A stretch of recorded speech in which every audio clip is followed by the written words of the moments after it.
do you stop DeAndre Swift? Yeah. Let's start with the good Let's stuff. start, you know, unless he comes down with a cold or something, I mean, the idea is, you know, great elite players, it's hard to stop.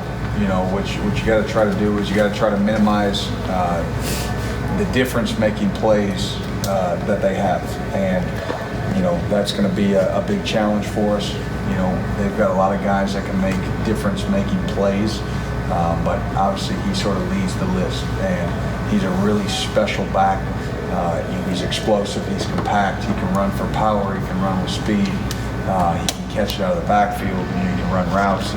He's really that complete package, and you know, we've been seeing it for a couple of years now, and you know, he's sort of in the spotlight. You know, he's taking advantage of that. So we, you know, that's obviously a big priority for us to try to know where he is on all over the field whenever he's on the field. Is there anything extra on top of what you normally do when you're preparing, you know, for just a physical opponent, for what they bring on the line, especially just with just that size that they? Yeah, I mean, I think the way you match physicality is you practice physical, and you know, we've tried to preach to the guys all week that, you know, you can't just show up on game day and it be, you know, I'm going to match them physically. You've got to you got to train your body how to strain, and you got to train your body how to make violent contact and strike with your hands and your pads, and so you know we've worked hard this week at that, and you know the guys understand, you know, what kind of battle they're about to go into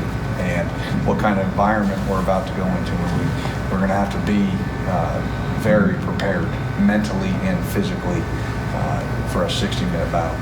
Brett, how many sessions of inside linebacker play recently? I know tackles aren't necessarily always the most accurate description of how those guys play. They're playing okay. You know, there's some things that, and they would be the first to admit that they need to clean up.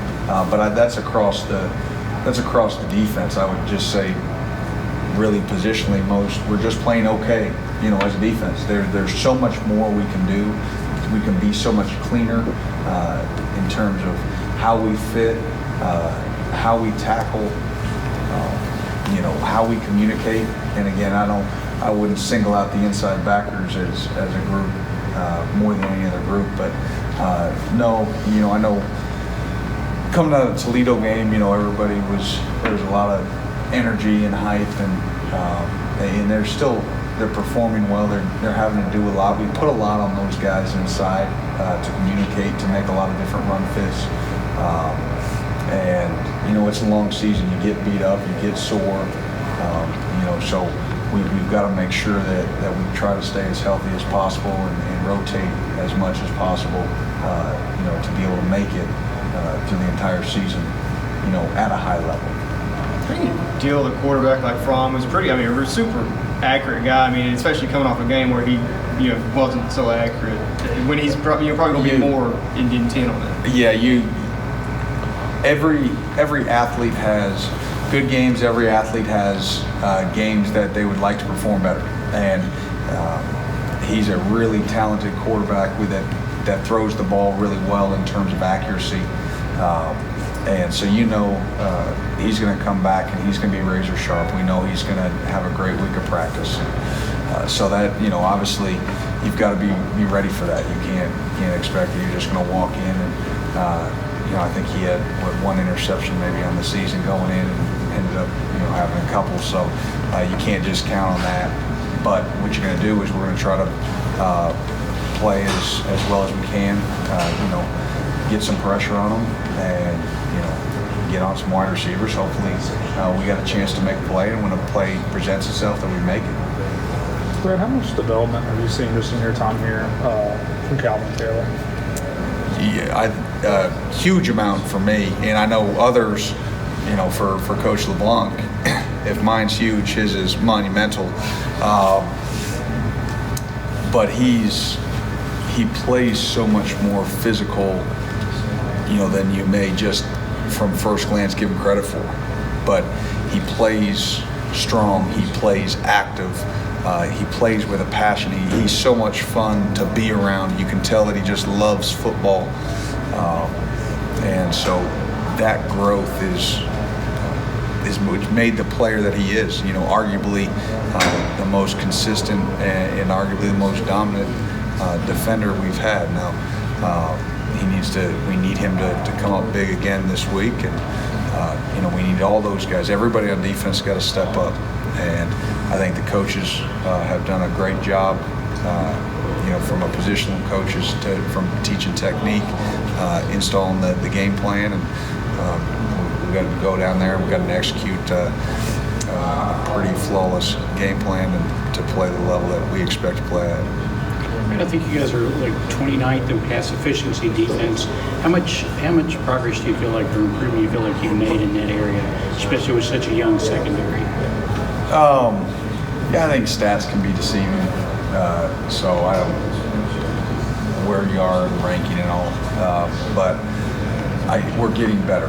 We're not nearly where we want to be, but I think a lot of it stems from, I think they're practicing hard, and that's a big piece. You know, you've got to practice the right habits for them to show up in the game, and they're trying, and they're Coach Clinton, Coach Hood do a great job with those guys, and obviously Coach Stoops. He knows the secondary as well as anybody. So to have three great coaches back there helping them every single day in terms of technique, in terms of eyes, in terms of leverage on receivers, they've grown quite a bit, but there's still quite a bit of growth left, and we'll have a big challenge with the stable wide receivers that they have, and with Fromm throwing the ball and his accuracy, we're going to have to be in the right spot. And then when the ball, like I said, when the ball's in the air, you got to go make a play. And I think we've done that in some occasions, and we've let a few occasions the ball go through our hand. And when we got an opportunity to take the ball back and give it to our offense, we need to do that at every opportunity. He's playing physical like we did Saturday, and there's some misfortunes. Do you coach him any different? No. If you coach them to play soft, then that's what you're going to get. And you teach them to play aggressive, and it's like anything else. Every once in a while a flag's going to happen, and sometimes it's playing. You just sort of put it behind you. It's a different week. That's it. And now we're not just going to grab and tackle guys. We're going to play with good technique, but if somebody's getting physical with us, we'll get physical with them, and we'll go from there. But no, we're not going to change the way we teach it. Just the best challenge you've seen from a wide receiver group? I mean, it's up there. Florida had a pretty talented group as well. So, I think that's a positive for us in that they've at least seen that before. Now they know that they're going to they got to face it again. But that's why you come to the SEC. So week in and week out, you get to face really good wide receivers. From a running back standpoint, I think this is arguably the best group, individually and collectively, set of running backs that we've seen. And then, what we don't talk about is the offensive line is just they're big, they're physical, they're road graders.